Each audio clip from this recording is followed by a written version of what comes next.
Live from New Delhi, you're watching DD India Live, India's voice to the world. I am Anil Thomas. Coming up in the next 30 minutes. Taiwan holds polls to choose President Tsai Ing-wen's successor. US launches fresh strike at Houthis radar site in Yemen after President Joe Biden promises to protect shipping in Red Sea. And spinners Kuldeep Yadav and Akshar Patel being called for the first two tests against England.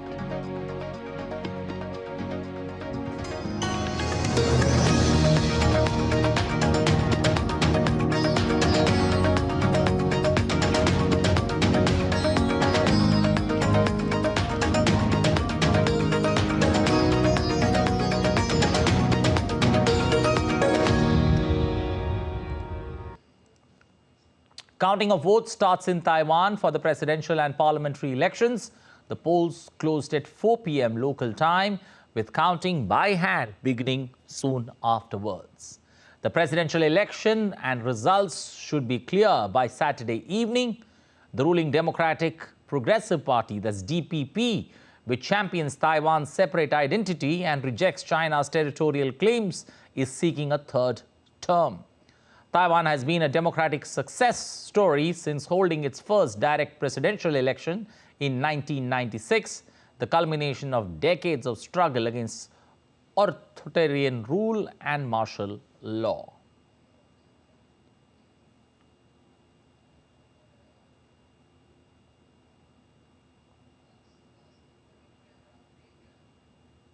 For more on the story, we've got DD India's correspondent Patrick Falk joining us live from Taiwan.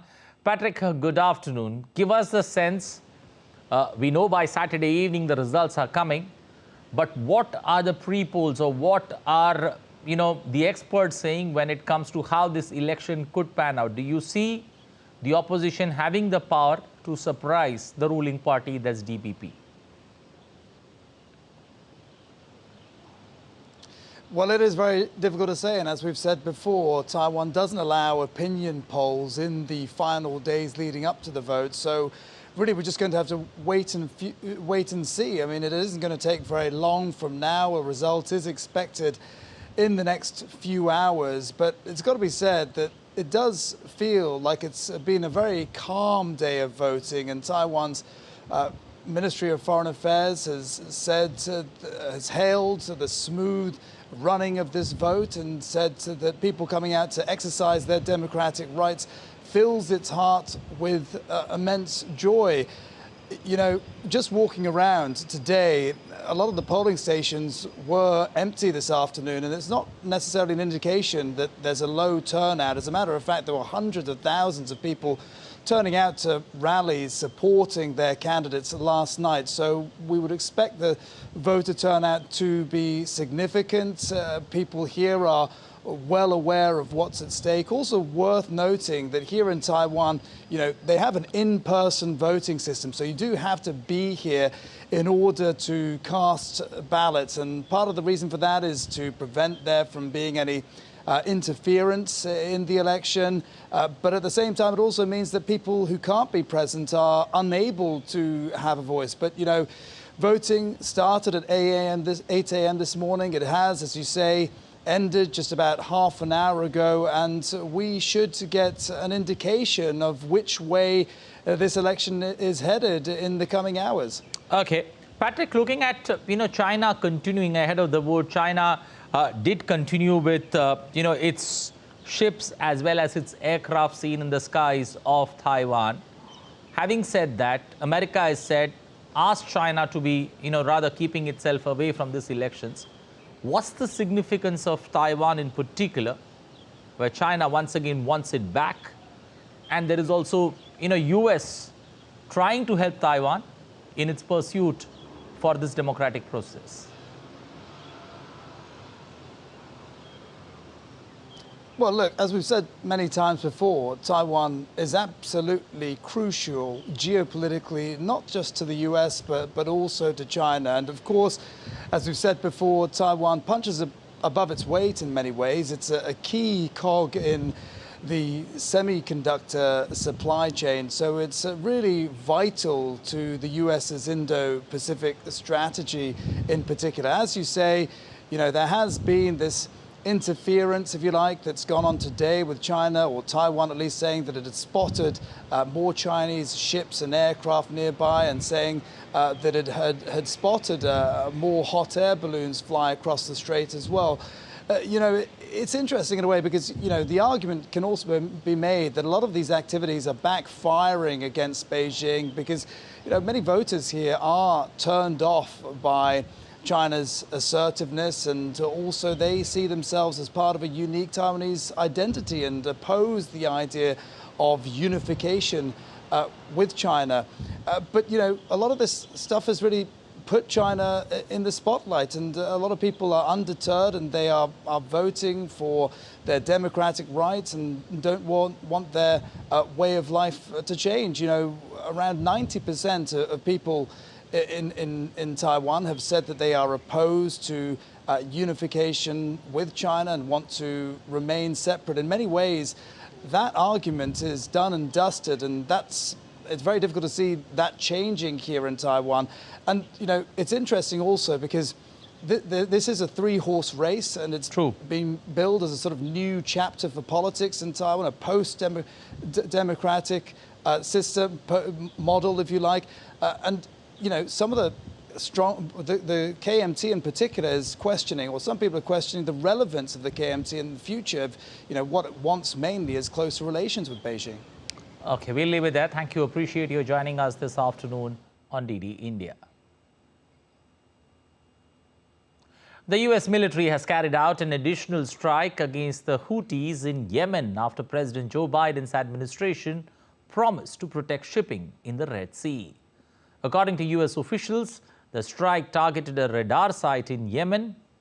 Radar infrastructure has been a key target in the US military effort to halt Houthis' attack in the Red Sea. The latest strike came a day after US and British forces launched a wave of attacks on nearly 30 locations in the country to degrade the Houthis' ability to strike Red Sea shipping. US President Joe Biden on Friday called Yemen's Houthis forces a terrorist group and warned the US would respond if the Yemeni rebels continued outrageous behavior in attacking Red Sea shipping. We will make sure that we respond to the Houthis if they continue this outrageous behavior. It's irrelevant whether they're designated. We've put together a group of nations that are going to say that if they continue to act and behave as they do, we'll respond. At the UN Security Council, US and UK defended the legality of strikes they launched against the Houthis for attacking Red Sea shipping. The US and UK envoys said that the military strikes carried out against the Houthis in retaliation for the Yemeni group's attacks on ships in the Red Sea and the Gulf of Aden. While Russia called the US and British operation disproportionate and illegal, other countries expressed concern that the strikes against the 28 locations would stoke regional tensions. The aim of these strikes was to disrupt and degrade the Houthis' ability to continue their reckless attacks against vessels and commercial shipping in the Red Sea and the Gulf of Aden. These strikes were necessary and they were proportionate. Colleagues, the United States does not desire more conflict in a region already plagued by so much of it. Our aim is simple: to de-escalate tensions and restore stability in the Red Sea while upholding the fundamental principles of freedom of navigation. Attacks by Houthis on vessels in the Red Sea must stop. We have made this clear to the Houthis, and we call on them to de-escalate. The United Kingdom is committed to continue working with the international community and this Council to combat this international threat. We have published a summary of our legal position on last night's strikes and have reported to the Council in writing in accordance with Article 51 of the UN Charter. While United Nations Secretary General Antonio Guterres urged countries to avoid an escalation in the situation in the Red Sea, his spokesman said after Washington and London launched strikes on Yemen's Houthi rebels. We are just extremely worried about the risks and the greater risks of escalation of this. The Secretary General further calls on all parties involved not to escalate even more the situation in the interest of peace and stability in the Red Sea and the wider region. Furthermore, the Secretary General stresses the need to avoid acts that could further worsen the situation in Yemen itself. He calls for every effort to be made to ensure that Yemen pursues a path of peace and that the work undertaken thus far to end the conflict in Yemen should not be lost. Alaska Airlines said it will extend its cancellation of Boeing 737 MAX 9 flights through Tuesday, that's Jan 16th. The extension is for the planes that have been grounded since last week after an aircraft cabin panel blew out mid-air. Alaska has been cancelling about 20% of daily flights since Saturday after the grounding of its 65 MAX 9 planes. Texas erected new barriers along part of the state's border with Mexico this week, blocking the border patrol access. The move comes as conflict over migration escalates between the state's Republican governor, Greg Abbott, and Democratic U.S. President Joe Biden. As record number of migrants illegally cross the border since last few years, Texas seeks to implement its own border controls. Updates from Ecuador now. The police and army of the South American nation have stepped up security operations nationwide following a dramatic increase in violence this week. Over 20 people have been arrested by the armed forces in several raids so far. The NOBA administration has meanwhile asked lawmakers to weigh an increase in value-added tax to finance efforts to combat criminal or crime gangs. Ecuadorian president visited the television station TC in Guayaquil, which was stormed on Tuesday by an armed group during a live broadcast. A dramatic spike in violence this week, including the on-air storming of a TV station, the hostage-taking of 178 prison staff by inmates, and the kidnapping of police officers, appears to be a response by gangs to President Daniel Noboa's plans to tackle a dire security situation. Still to come on this edition of DD India Live. Blizzards wreak havoc across the U.S. state of Iowa. Microsoft overtakes Apple to become the world's most valuable publicly traded company.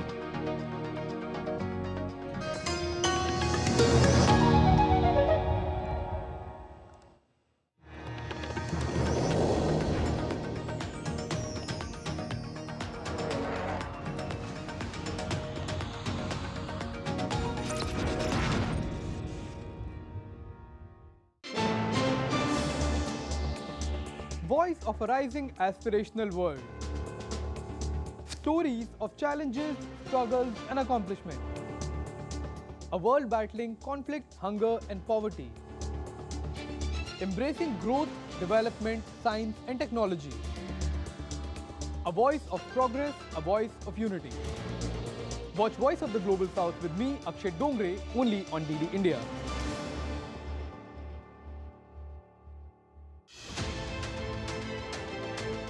We are taking a close look at a seminal rivalry in West Asia or the Middle East, the undeclared war between Iran and Israel.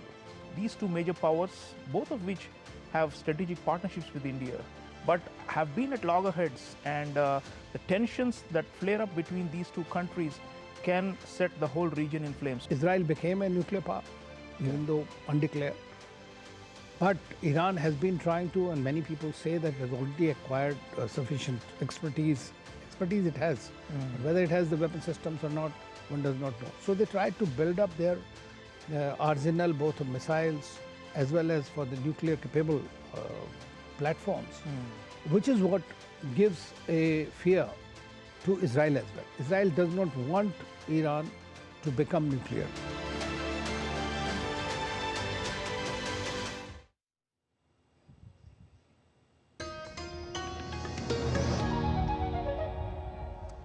You're watching DD India Live. I'm Anil Thomas. Moving forward, in Jammu and Kashmir's Poonch sector, security was beefed up and checking of vehicles intensified after a suspected terrorist attacked a convoy of vehicles on Friday evening. The incident took place near the Krishna Ghati, where security forces convoy of vehicles was fired upon by suspected terrorists from a nearby jungle. Taking to the official handle of social media, the Indian Army's White Knight Corps informed there were no casualties in the incident. Earlier on Thursday, Lieutenant Governor Manoj Sinha chaired a meeting with the senior officers of Jammu Division and discussed issues concerning the development and security in the region. Across India, a transformative movement is gaining momentum. Viksit Bharat Sankalp Yatra, the largest ever outreach initiative by India's government, is bringing the promise of empowerment and a bright future to the doorsteps of all Indians. The Viksit Bharat Sankalp Yatra today reached Chandkhuri village located in Durg district in Chhattisgarh. Several stalls were set up at the program site to provide benefit of various schemes of the central government to the citizens. India's Viksit Bharat Sankalp Yatra also reached Bori village of Chhattisgarh state. Amazing enthusiasm was seen among the people as they took a pledge for the development of India. Various departments had also set up their stalls and people were informed about the various schemes of the central government. In a series of India's Viksit Bharat Sankalp Yatra, a camp was organized in Basi city of Jaipur state. The camp is being run in an effort to bring the benefits of the central government schemes to the people. The masses were informed about the 17 schemes of the central government, including Ayushman Bharat, Pradhan Mantri Awas Yojana, Kisan Credit Card, Pradhan Mantri Ujjwala Yojana, while the eligible citizens got themselves registered for the benefits of the schemes. Let's now take a look at how India is preparing for the inauguration of the Grand Ram Temple in Ayodhya.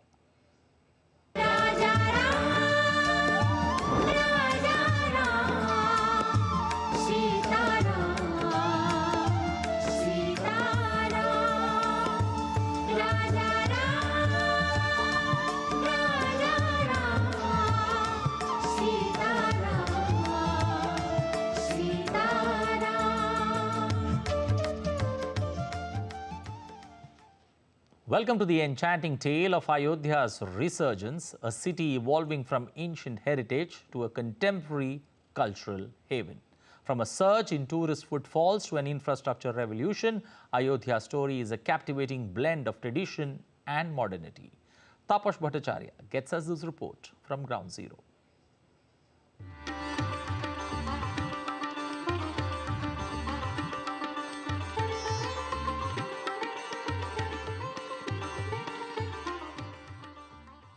In the heart of Uttar Pradesh, Ayodhya is no longer just a city, it's a magnet for explorers and pilgrims alike.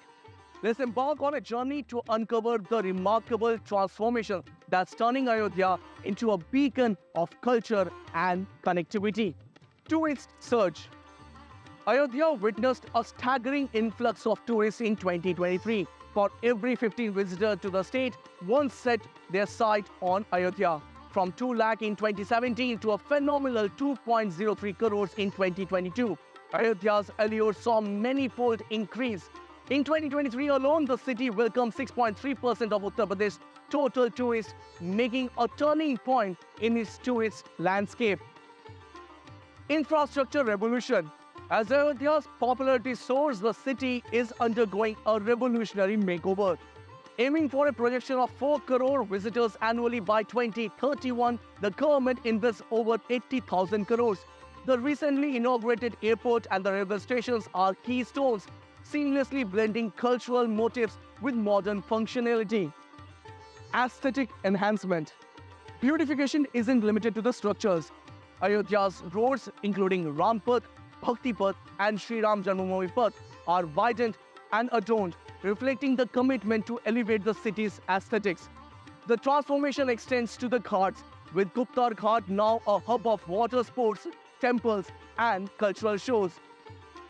Connectivity and facilities. Enhanced road connectivity and thoughtful amenities ensure a seamless experience for residents, pilgrims, and tourists. Multi-level car parking, 2,000 public toilets, and efficient transportation options like buses and golf carts are testimony to Ayodhya's dedication to providing a world-class experience. The cultural fusion. Ayodhya's metamorphosis isn't just infrastructure, it is harmonious blend of culture and recreation. From sound and light shows narrating the Ramayana to proposed boat rides on the Saryu River, Ayodhya aims to be more than a destination. It aspires to be an unforgettable experience. Ayodhya, where every step echoes with history, welcomes you to witness its revival. Join us in this cultural symphony and experience Ayodhya, a city reborn with tradition intact and future embraced. With camera person Sanjay Jaina, this is Taposh Bhattacharya for DD India from Ayodhya. Indian Prime Minister called upon people across the country to light Sri Ram Jyoti or lamp in celebration of the consecration of Lord Ram Temple on the 22nd of Jan. Amidst this, the lamp made in Barabanki of the Indian state of Uttar Pradesh is gaining widespread popularity, spreading its unique charm not only across the nation but also internationally. It has also become a means of economic empowerment for women associated with the self-help groups. So far, women connected to about 150 families in the district have created millions of lamps, sending them to various regions and cities, generating substantial income. A farmer from the Indian state of Gujarat has meticulously created a 1,100 kilo lamp for placement in the Ram temple. This lamp, standing at 9.25 feet in height and 8 feet in width, has a capacity for 851 kilograms of ghee. The lamp is made from 5 metals: gold, silver, copper, zinc and iron. The lamp has been dispatched for the Lord Ram temple in Ayodhya for the consecration ceremony on the 22nd of Jan.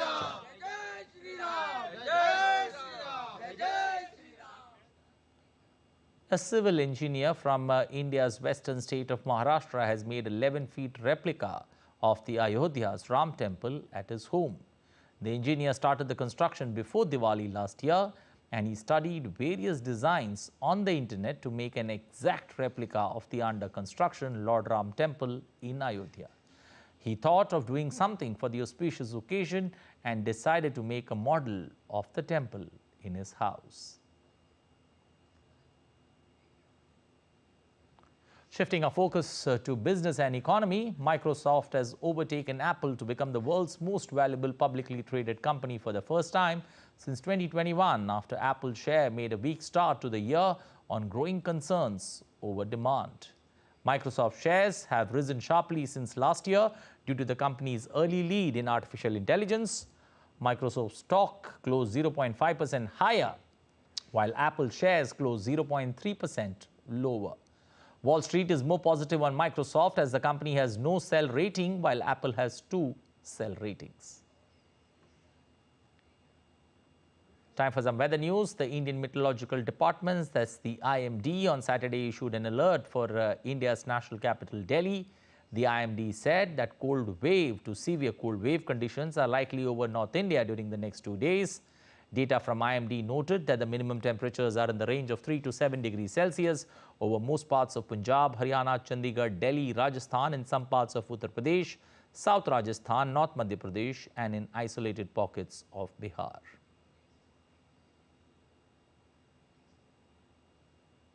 The flight operations were also hampered on Saturday after visibility dropped to 0 meters due to a formation of a very dense fog. The authorities issued an advisory urging passengers to contact their respective airlines for updated flight information before heading to the airport.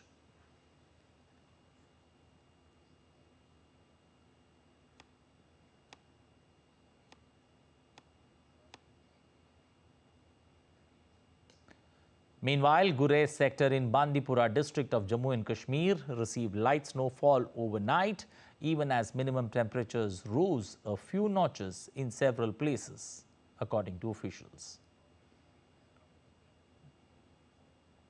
Powerful winter weather storms and heavy rains continue to sweep across the central and eastern United States. Over 400,000 of homes and businesses in 12 states are left without power ahead of a brutal freeze blanket in the region. Over tens of millions of Americans were in the pathway of dangerous and damaging weather conditions as snowstorms bore down the region. The airlines cancelled and delayed thousands of flights on Friday due to winds and blinding snow.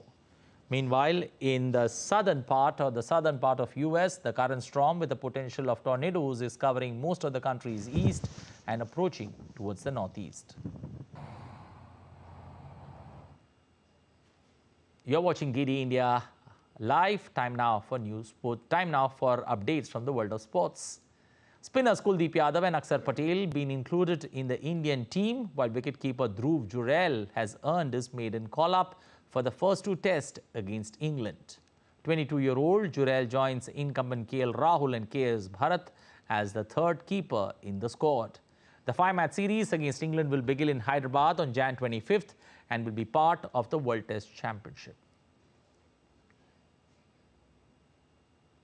Well, that's all we have time for in this edition of DD India Live, but let us know your thoughts on the news of the day. You can connect with us on Facebook, X, and also Instagram. We're going to be back with more news as it breaks here on DD India. I'm Anil Thomas. From all of us here in Delhi, thanks for watching DD India Live.